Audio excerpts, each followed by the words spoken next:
네, 제9회 국무회의를 시작하겠습니다.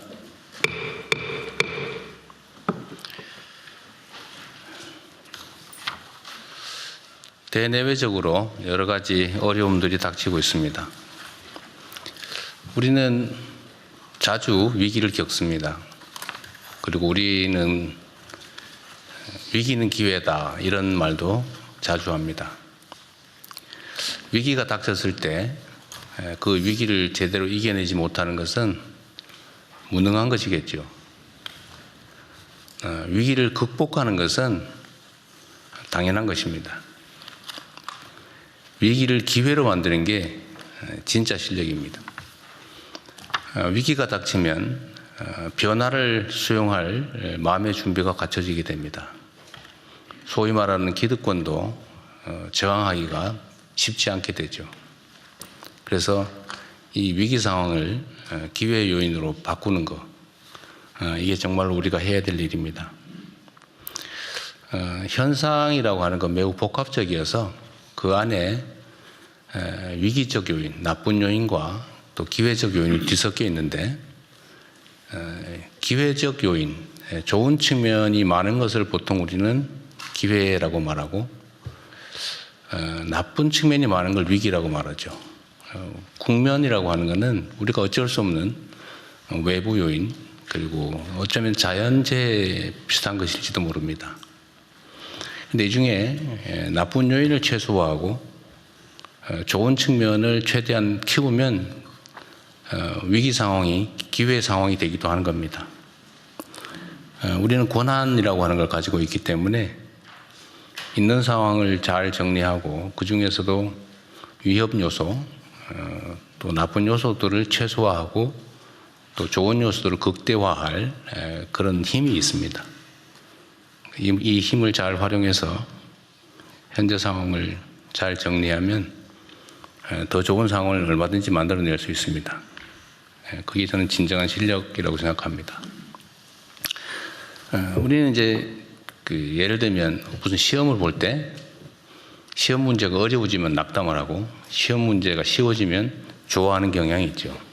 그런데 자세히 제3자적 관점에서 보면 시험이 어려워도 모두가 똑같이 어려운 거지 나만 어려운 건 아니죠. 시험이 쉬우면 다른 사람도 마찬가지로 쉽습니다. 결국은 평소에 얼마나 준비했느냐에 따라서 결과가 결론 나는 거죠. 갑자기 시험이 쉬워져서 내가 좋아지는 거 아닙니다.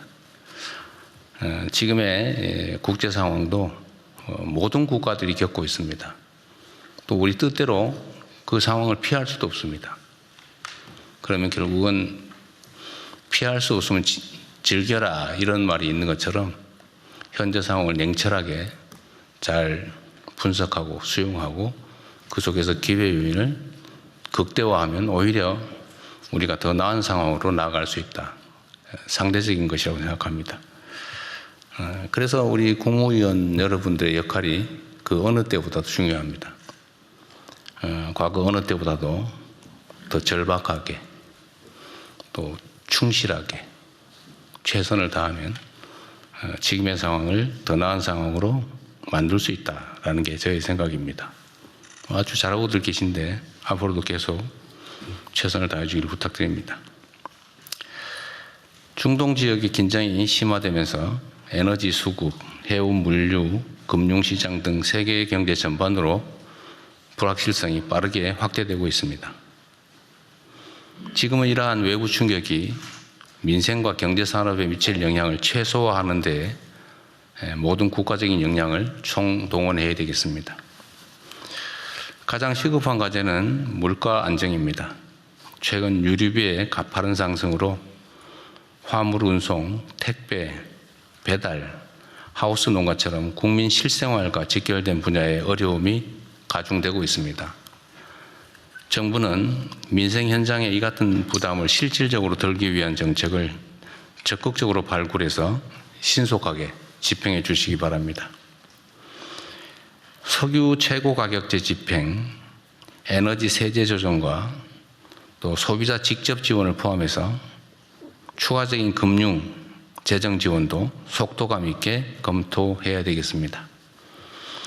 외부 요인을 완벽하게 통제하기는 어렵지만 다양한 정책 수단을 효과적으로 활용하면 국민 경제에 가해지는 압박을 충분히 낮출 수 있고 또 기회로 만들어낼 수 있을 것입니다.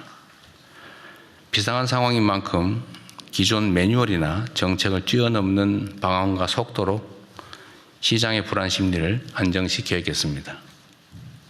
어떤 상황에도 국민의 삶이 흔들리지 않도록 또 더 나은 상황으로 개선될 수 있도록 기민하고 선제적인 대처를 당부드립니다. 어제 새벽 UAE에 체류하던 우리 국민 203명이 전세기로 귀국한 데 이어 오늘 새벽에는 카타르 비상항공편으로 우리 국민 322명이 무사히 입국했습니다. 환하게 웃으며 인사하는 귀국 국민과 가족들을 보니 저도 안심이 됩니다.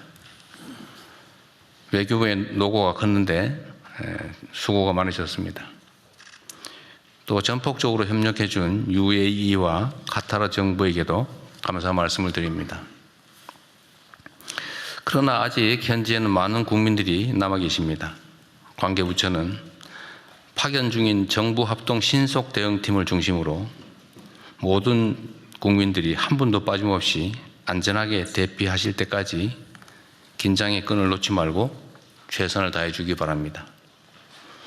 전세기 추가 투입을 필요하면 군용기 활용 방안도 적극 검토해야 합니다. 안전한 인접 국가로의 육로 이동도 서둘러 주시기 바랍니다. 특히 불가피하게 현지에 머물러야 하는 필수 인력의 안전 또한 각별하게 챙겨주기 바랍니다. 꼼꼼하고 신속한 대피 계획 추진을 당부드립니다. 오늘 보고 토론 사항에 있기는 합니다. 지난 22년에 발생한 전세 사기 사태로 여전히 많은 국민들께서 어려움을 겪고 계십니다. 스스로 유명을 달리한 피해자도 파악된 것만 7명에 이릅니다. 민생 안전과 공동체의 신뢰를 훼손하는 전세 사기 범죄의 근절을 위해서는 주거 안정에 대한 사회적 책임성을 보다 강화할 필요가 있습니다. 주택 관련 정보 공개 확대, 세입자의 대항력 공백 축소, 중개사 책임 강화 등 제도 개선을 차질 없이 추진해야겠습니다. 전세 사기 근절 역시 우리 사회에 잔존하는 비정상의 정상화를 위한 핵심 과제라는 말씀을 드립니다. 그리고 각 부처 소관 업무 중에 아마도 우리가 좀 정상화해야 될 과제들이 상당히 있을 겁니다. 소위 우리가 이제 개혁 과제라고 얘기하는 거긴 한데, 뭐 굳이 개혁이라고 하는 이름을 붙여서 심정적인 저항감을 굳이 유발할 필요가 없다는 생각도 듭니다. 실제 상황을 바꾸면 되는 거죠. 그리고 결과가 중요하다 말씀을 드립니다. 우리 총리께서 한번 이걸 고려해 봐 주시면 좋겠는데, 뭐 예를 들면 국가정상화위원회라든지 뭐 이런 일종의 좀 팀을 만들어서, 물론 우리가 다 해오던 일이긴 한데 좀 비정상의 정상화 사업을 각 부처 단위로 좀 주요 과제를 좀 뽑아가지고 종합해서 한번 해보시면 어떨까 하는 생각이 좀 듭니다. 한번 논의해 보시고요. 덧붙여서 지금 최근에 주한미군이 뭐 포대라든지 방공무기를 일부 국외 반출하는 게 이제 논란이 되고 있는 것 같습니다. 우리 정부 입장에서는 이제 주한미군의 역할이 한반도 안정과 평화에 전적으로 기여하기를 기대하고 또 지금까지 그래 왔다고 생각합니다. 그런데 상황의 전개에 따라서 또 주한미군이 자국의 군사적 필요에 따라서 일부 방공무기를 반출하는 것에 대해서 우리는 반대 의견을 내고는 있지만 또 우리 의견대로도 전적으로 관철할 수 없는 것도 엄연한 현실입니다. 그런데 하나 생각해 봐야 될 것은 그로 인해서 우리 대북 억지 전략에 무슨 장애가 심하게 생기거나 그러느냐라고 묻는다면 저는 전적으로 그렇지 않다라고 말씀드릴 수 있습니다. 우리가 객관적으로 볼 때 대한민국의 군사 방위비 지출 수준은 전 세계적으로 봐도 매우 높습니다. 그리고 우리의 국방비 지출 수준, 총액 수준이 연간 국방비 지출 수준이 공식적으로 보면 북한의 1년 국민 총생산의 1.4배에 이른다는 통계도 있습니다. 우리의 국방비 지출이 북한의 연간 GDP보다 1.4배가 높다 그런 얘기죠.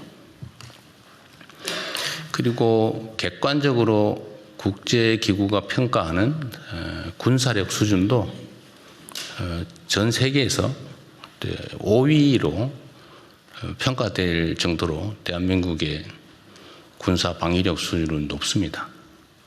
객관적으로 비교하면 북한과 엄청난 차이가 있죠, 실제로. 물론 거기에 이제 북한 핵이라고 하는 특별한 요소가 있기는 합니다만 재래식 전투 역량, 군사 역량으로 따지면 비교할 수 없을 정도로 압도적이다라는 건 분명합니다.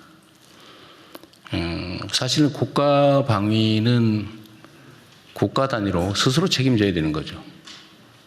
어딘가에 의존하면 그 의존이 무너질 경우가 있죠. 그럴 경우 어떻게 할 겁니까? 우리는 언제나 최악을 대비해야죠. 국방비 또는 군사비 지출도 사실 마찬가지입니다. 당장의 전쟁이 벌어지기 때문이 아니라 혹여라도 있을 만약의 사태를 대비하는 것이죠. 그런데 혹여라도 있을 외부적 지원이 없을 경우에 그럼 어떡할 거냐를 언제나 생각해야 됩니다.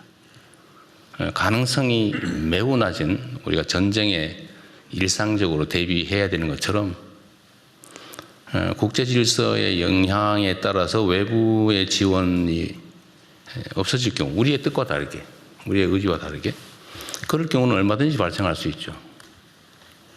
그럴 경우에도 우리는 자체적으로 방해할 수 있는 소위 자주 국방 역량을 충실히 갖춰야 되고 저는 우리의 국방비 부담 수준이나 또 대한민국의 방위산업의 발전 정도 또 국제적 군사력 순위나 뭐 이런 객관적인 그 상황 거기다가 우리 국군 장병들의 높은 사기 그리고 책임감 이런 것들을 고려하면 국가 방위 자체에 대해서 우려할 상황은 전혀 아니다. 또 그렇게 만들어야 된다 이렇게 생각합니다. 전혀 우려하지 않으셔도 된다 이 말씀을 한번 드립니다. 이상입니다.